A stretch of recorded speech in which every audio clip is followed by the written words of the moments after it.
Yung sistema Paps na adapt ko dito sa ating pond ay hindi ko nire-recommenda. Titingnan muna natin kung uubra. Kapag ka mag-success siya, nasa sa inyo naman kung pwede nyong i-adapt o hindi. Pero sabi ko na, inuulit ko, hindi ko ito nire-recommenda na gawin ng ibang mga beginners kasi fully experimental yung gagawin ko dito. Hayaan yung ako na yung magastusan, pero konti lang naman yung inalagaan ko para hindi gaanong masakit sa atin kung ma-fail man. Ayun na, gaya ng sinasabi ko, gusto ko na mag-success ito. Although mas mahaba yung time na aantayin natin, pero malelesen naman yung gastos. Sa ating pananaliksik ay meron tayong tatlong paraan o tatlong sistema ng pag-aalaga ng tilapia. Una, yan yung extensive tilapia farming. Doon sa isang pond o fish cage ay nag-aalaga sila dyan ng 1 to 5 pieces per square meter. Ito pumapasok yung natural na pag-aalaga. Kasi malawak siya sa isang fish pond, halimbawa, madalas dito ay hindi sila nagpapakain ng mga commercial feeds. Naabot nito minsan ng 7 or 8 months bago sila mag-harvest or even 1 year. Kasi dito sa pag-aalaga ng extensive farming ay parang hindi nila minamadali yung pag-harvest. So hinahayaan lang nila doon yung natural na kinakain ng mga tilapia nila, yung mga lumot-lumot doon sa cage nila. Then siguro yung free flow naman yung tubig, kaya hindi sila gaanong na problema, kundi parang ikinulong lang sila sa isang pond o kaya fish cage. So yan yung extensive tilapia farming. Yung pangalawang sistema mga paps, yan yung semi-intensive system. Mas high yung density, 5 to 10 pieces per square meter. Pero dito nagre-rely na sila sa commercial feeds. So nagpapakain na sila ng feeds para lumaki yung mga alaga. Ang pangatlo, yan naman yung intensive tilapia farming. Mataas na yung density, 10 pieces or more sa isang square meter na area. So intensive na yung pag-aalaga dyan. Nagre-rely din sila dyan yung feeds na binibigay para lumaki yung isda. So napapaloob ngayon sa intensive tilapia farming yung RAS system. Sa intensive din yon, tapos yung biofloc sa intensive farming din yon. Dito sa ating ginawang circular pond, ilalagay tayo ng tilapia. So ang ilalagay natin dito yung sex reverse na tilapia. Ayon sa pag-aaral ng mga lubhasa, mas mabagal ang paglaki ng babaeng tilapia. Ayon sa kanila, ay mas mabilis ang paglaki ng lalaking tilapia kasi yung babaeng tilapia, kapag na-reach na yung age ng kanyang maturity, ay yung mga pagkain na na-absorb niya mapupunta na sa reproductivity. So yung growth ng babaeng tilapia ay titigil, unlike dun sa lalaki na mas lalaki pa kasi lahat na kinakain niya ay mapupunta sa kanyang growth o madadagdag sa kanyang growth. So ayun na nga, dahil ganun yung pag-aaral na ginawa, ang inadapt na natin ay yung sex reverse na tilapia na siyang ilalagay natin dito sa ating pond. Gaya ng makikita sa ating pond ay wala tayong aerator, walang aeration. Kumbaga wala nang source ng oxygen kundi yung natural lang. Conventional type itong gagawin natin na pag-aalaga dito. Siyempre gusto natin na mas maraming production.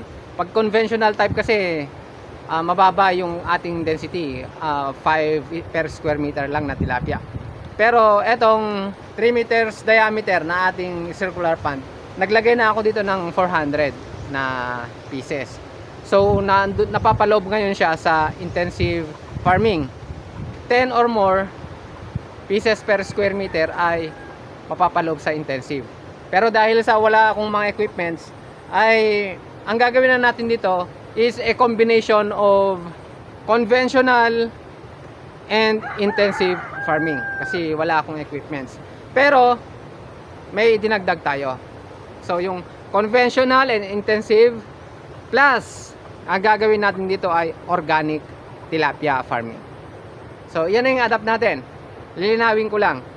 Conventional, intensive, organic tilapia farming. Ang gagawin ko dito sa aking 3 diameter circular fish pond. Kaya naging intensive siya. More than 10 pieces per square meter yung volume na inilagay ko. Then, wala akong equipments kaya naging conventional naman siya. Ang pinakamalaking gastos kasi dyan, yung ating patuka, o gusto kong bawasan yung pagpapakain ng commercial feeds. So, ang ibibigay ko ngayon dito ay Azola. Pero yan, gagawin natin after 2 months. Kasi pagbigyan ko naman sila na lalaki kahit papano yung 2 months. Kasi yung nilagay ko dito ng mga fingerlings natin ay size 17. So, masyadong maliliit. So, pagbigyan ko muna sila ng fry, then pre-starter para medyo lumaki naman sila. Then after 2 months, ayan, lalagyan ko na siya ng organic. So, magpaparami ako ng Azola dyan. May mga malunggay akong makukuhanan dyan, saka mga kangkong. Yun ang ilalagay ko dito sa ating circular pond. Circular tilapia pond. Dahil ganun yung sistema na i-adapt natin, ay inihanda ko na yung sarili ko na magkakaroon ako ng extension sa pag-aalaga. So kung ang regular na pag-aalaga sa intensive farming ay 4 to 5 months, nag-harvest na sila. Dahil nga sa i-adapt ko ngayon na bago sa akin, ang expectation ko dito ay 7 to 8 months. So malamang hindi man tayo malulugi dun sa 7 to 8 months kasi nga gagawin ko na siyang organic. So malilesen yung ating gasto sa patuka. Siguro maduduguan lang tayo doon sa pagpapalit ng tubig kasi ito ay traditional. Hindi ko pwedeng i-stack yung tubig dito ng matagal. So gaya nung ginagawa ko dun sa ito pond natin, ay regular din yung pagpapalit ko ng tubig para ma-maintain ko yung fresh water, then yung dissolved oxygen na kailangan ng mga tilapia. Kasi sinasabi ko na conventional, intensive, organic tilapia farming. So bago sa akin yan, ako lang yung nagpangalan yan. Disclaimer lang, yung katawagan na yan ako lang yung nagbigay. Kasi nga inadapt ko yung sistema na combination. Yung ginagawa ko dito parang combination na nung tatlo. Conventional, RAS, saka bioflak. Kung merong circulation ng tubig, sasakupin ng RAS system yon. Then yung bioflak, yung density na masyadong madami doon sa volume. So yan, tuloy na natin. Then sana masubaybayan nyo kung uubra dito sa circular pond natin. Eto mga paps, atin ang ihahanda itong ating circular pond para bukas ay ihuhulog na natin yung ating tilapia.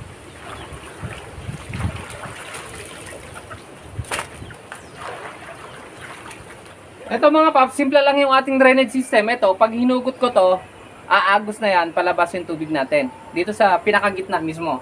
I-try natin yung drainage natin kung gaano ka-efficient.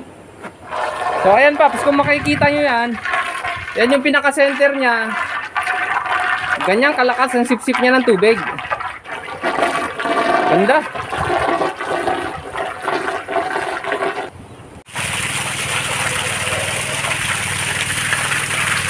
Para sa akin, ito yung so far biggest challenge sa akin, yung pag-aalaga ng tilapia.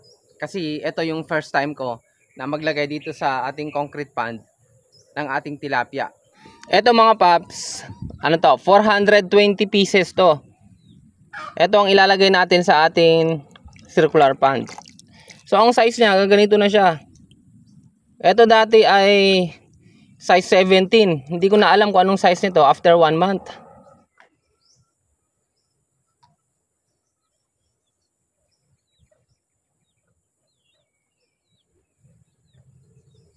Yung design ng aking drainage system nandito sa gitna. So malakas to. Pagka sumipsip siya ng tubig palabas, malakas siya. Ngayon, ito ngayon ang binoproblema ko, yung mga isda natin. Kasi pagka binunot ko to, tiyak yung sasaluhin ko sa dulo kasi hihigupin niya kasi maliliit pa sila. Ito kasing drainage ko, DDoS ito. Sa liliit ng ating tilapia, pag binunot na ganyan, sigurado pasukan lahat doon. Sasaluhin ko naman doon sa dulo.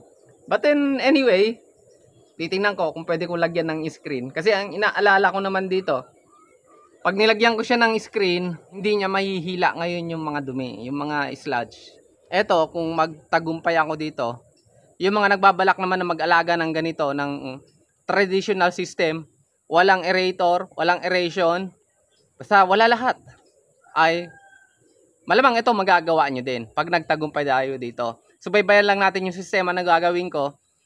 Kung ito ay katulad din lang na sistema ng pag-aalaga dun sa hito, sisiguraduhin ko magtatagumpay tayo. Pero kung meron pang ibang kailangan nito na iba doon sa pag-aalaga dun sa hito, doon natin ma-didiscover kung ano nga pa ba yung kailangan na yan. But for now, masaya ako dahil may alaga na tayo na tilapia. I-comment nyo lang dyan sa baba kung mabubuhay ba o mamamatay itong ating tilapia dito sa concrete pond. At least makikita ako kung ilan yung mag-comment ng buhay, ilan yung mag-comment ng patay.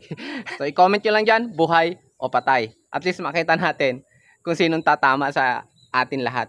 Pero uunahan ko na yung pagboto. Mabubuhay itong aalagaan kong tilapia dito.